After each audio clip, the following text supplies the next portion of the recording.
तो फाइनली आज हमें रतन इंडिया इंटरप्राइजेस में 8 से 9% का जंप दिखाई दे रहा है। सिंपल सा रीज़न यहाँ पर दो तीन है।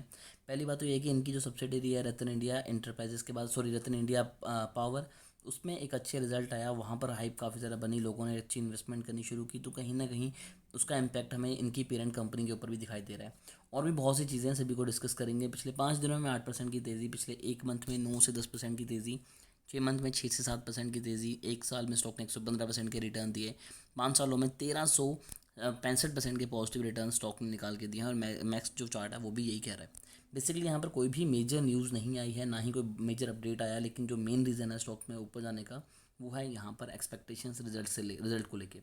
ज़रा लंबी वीडियो नहीं बनाएंगे, डिटेल्स की बात करते हैं। तो दिसंबर में कंपनी की सेल्स जो थी वो थी 1654 करोड़ के अराउंड, जो कि पिछले क्वार्टर से बड़ी थी, क्योंकि पिछले क्वार्टर में यही सेल्स थी 1395 के अराउंड। और पिछले साल से अगर कंपेयर किया जाए तो पिछले साल कंपनी की सेल्स थी 1153 करोड़ के अराउंड। तो बेसिकली कंपनी की जो सेल्स है 500 करोड़ ज़्यादा हुई है पिछले साल के मुकाबले।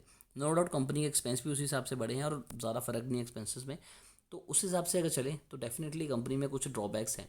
अब कंपनी के सबसे ज़्यादा एक्सपेंस हुए थे मार्केटिंग के ऊपर, क्योंकि पहले ही इनकी जो इन्वेस्टमेंट थी वहाँ से पैसा आता था, जैसे कि आप यहाँ पर देख सकते हैं अदर इनकम। बट अब क्या हो रहा है कि कंपनी अदर इनकम की बजाय कंपनी ने बड़ी कंपनी को एक्वायर कर लिया है। ड्रोन में भी ये घुस चुके हैं, बहुत ज़्यादा इनके नए प्लांट्स भी लग रहे हैं, एफएमसीजी बिजनेस में भी आए हैं, टेक्सटाइल में भी आ चुके हैं। तो जब इतने बिजनेसेस में आप जा रहे हो तो आपको नए प्लांट इस्टेब्लिश करने पड़ेंगे। तो जितने ज़्यादा आप एसेट्स बनाएंगे तो आपका पैसा भी उतना ही लगेगा। तो वहाँ पर इनका एक्सपेंस बहुत ज़्यादा होते हैं। अगर हम प्रॉफिट की बात करें तो नो डाउट कंपनी प्रॉफिट में है। कंपनी ने 187 करोड़ रुपए कमाए थे, जो कि पिछले साल कंपनी 35 करोड़ के लॉस में थी। तो लॉस से उठ के प्रॉफिट में आना ही बड़ी बात है, और प्रॉफिट लगातार कंपनी बढ़ा रही है। देन अगर मैं ईयर ऑन ईयर बेसिस पे भी कंपेयर करूँ तो कंपनी की सेल्स ज़्यादा होने की उम्मीद है।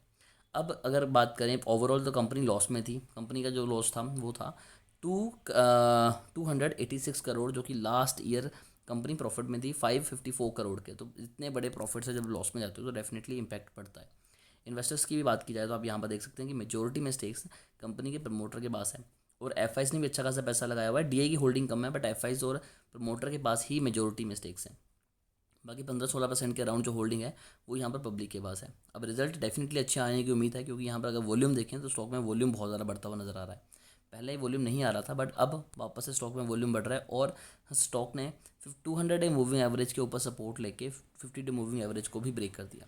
तो दोनों इस सूरतों में देखें तो रिजल्ट बहुत अच्छे आएंगे, हर चीज़ कंपनी के फेवर में है। और अभी भी stock P price to earning ratio है वो 27.4 है, यानी कि काफ़ी ज़्यादा सस्ते प्राइस पे शेयर आपको ऑफर किया जा रहा है। 1270 करोड़ का कर्जा है, 455 करोड़ कंपनी के पास रिजर्व में पैसा है। तो कर्जा ज़्यादा है, लेकिन कंपनी आराम से उसे इग्नोर करके निकाल देगी। फिर भी इस शेयर को लेकर अगर आपकी कोई भी क्वेरी है तो कमेंट कीजिए, हमारी कोशिश होगी कि आपको एक अच्छी एडवाइस दें।